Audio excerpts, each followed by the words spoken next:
حضرت قدامہ کا واقعہ آپ کو یاد ہوگا، صحابی ہے۔ حضرت قدامہ نے بیماری کی حالت میں، سخت بیمار تھے اور بیماری کی حالت میں شراب پی لی، چلو نیند آ جائے گی، برداشت نہیں ہو رہا تھا ان پر، تکلیف برداشت نہیں ہو رہی تھی۔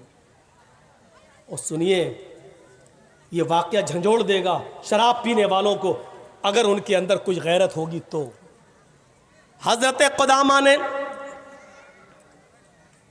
قدامہ ابن مظعون تکلیف میں کرا رہے ہیں، شدت، طبیعت خراب ہے کچھ زیادہ۔ کبھی کبھی ہوتا نا، بہت زیادہ طبیعت خراب ہے تو لوگ نیند کی گولی دے دو بھائی، سو رہے ہو رہے، بہت درد برداشت نہیں کر رہے ہیں تو نیند کی گولی کھا لی، ہوتا ہے، ڈاکٹر بھی لکھ دیتا ہے۔ یہی کیا حضرت قدامہ نے، سخت طبیعت خراب، اور انہوں نے طبیعت خراب ہونے کی وجہ سے انہوں نے تھوڑی سی شراب پی لی کہ نیند آ جائے گی، تھوڑا سکون مل جائے گا۔ جیسے ہی انہوں نے شراب پی اور سو گئے، حضرت ابو ہریرہ رضی اللہ تعالیٰ عنہ نے اور کچھ بڑے بڑے صحابہ نے یہ رپورٹ کر دی حضرت عمر کو۔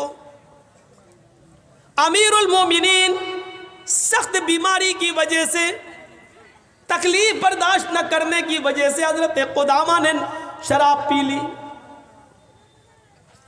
صبح ہوتے ہی حضرت عمر فاروق نے حضرت قدامہ کو بلوایا اور کہا تمہارے بارے میں مجھے پختہ رپورٹ ملی ہے۔ سنیے، بیماری میں پی، پھر بھی حضرت عمر کا اصول دیکھیے، تمہارے بارے میں ہمیں پختہ رپورٹ ملی ہے کہ تم نے کل شراب پی لی تھی۔ حضرت قدامہ کہتے ہیں ہاں امیر المومنین، بہت زیادہ طبیعت خراب تھی، برداشت نہیں ہو رہا تھا، اس لیے سکون حاصل کرنے کے لیے میں نے تھوڑی سی شراب پی لی۔ حضرت عمر کہتے ہیں شراب پینے والے کی سزا یہ ہے کہ اس کو 40 کوڑے مارے جائیں گے، 40 کوڑے کھانے کے لیے تیار رہو۔ حضرت ابو ہریرہ اور دوسرے بڑے بڑے صحابہ کہنے لگے امیر المومنین، میں آپ کو منع نہیں کر رہا ہوں، ان کو سزا دینے کے لیے منع نہیں کر رہا ہوں، شراب پی سزا ملنی چاہیے، لیکن ابھی ان کی طبیعت بہت زیادہ خراب ہے، ابھی یہ بہت زیادہ بیمار ہیں، لہذا سزا کو اتنے دنوں کے لیے مؤخر کر دیجئے، ٹال دیجئے جب تک ان کی طبیعت ٹھیک نہ ہو جائے۔ جب یہ صحت مند ہو جائیں، طبیعت ان کی ٹھیک ہو جائے، تب ان کے جسم پر کوڑے لگا دینا، لیکن ابھی یہ برداشت نہیں کر پائیں گے۔ حضرت عمر فرماتے ہیں واہ میرے ساتھیو، تم نے کتنا اچھا مشورہ دیا، ان کی طبیعت ٹھیک ہو جائے تک میں ان کا انتظار کروں، اور ان کی طبیعت ٹھیک ہونے سے پہلے ہی میں اللہ کے پاس چلا جاؤں، میں مر جاؤں تو میری اوپر حد، اللہ قیامت کے دن مجھ سے سوال کرے گا۔ حد شرعی کا مرتکب ایک شخص تمہارے پاس آیا، پکڑا گیا، اور تم نے اس کے اوپر شرعی حد نافذ نہیں کی، تو میں اللہ کو کیا جواب دوں گا؟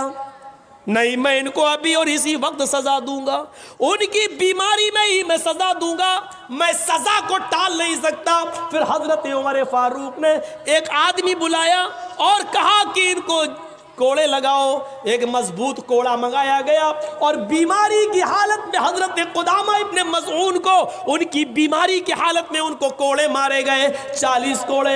انہوں نے کوڑے تو کھا لیے، برداشت کر لیا، لیکن ان کوڑوں کی ضرب نے ان کی ہڈیوں میں درد پیدا کر دیا کہ وہ پھر پوری زندگی وہ صحیح نہیں ہو سکے۔ پھر انہوں نے پوری زندگی اس مار کا اثر ان کی باڈی کے اوپر رہا، وہ صحیح سے چل نہیں پاتے تھے، صحیح سے بیٹھ نہیں سکتے تھے، صحیح سے کھا نہیں سکتے تھے، لیکن میرے بھائیو حضرت عمر فاروق نے اس حال میں بھی ان کو سزا دی۔ جس طرح لڑکے لڑکی کے معاملے میں پنچایت بٹھال کے سزا دیتے ہو، شرابیوں کو کیا سزا دیتے ہو مجھے بتائیں؟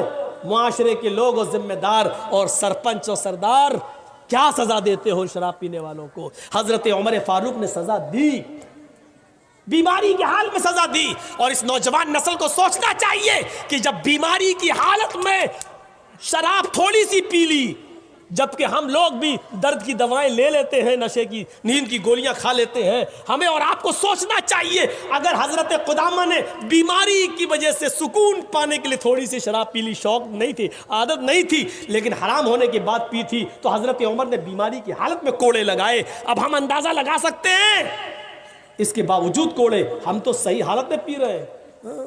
انگریزی دینا، دیسی دینا، پوا دینا، ادھا دینا، کیا کیا ہوتا ہے. یہ نوجوان جیسے پی رہی ہے. ڈرو اللہ کے عذاب سے.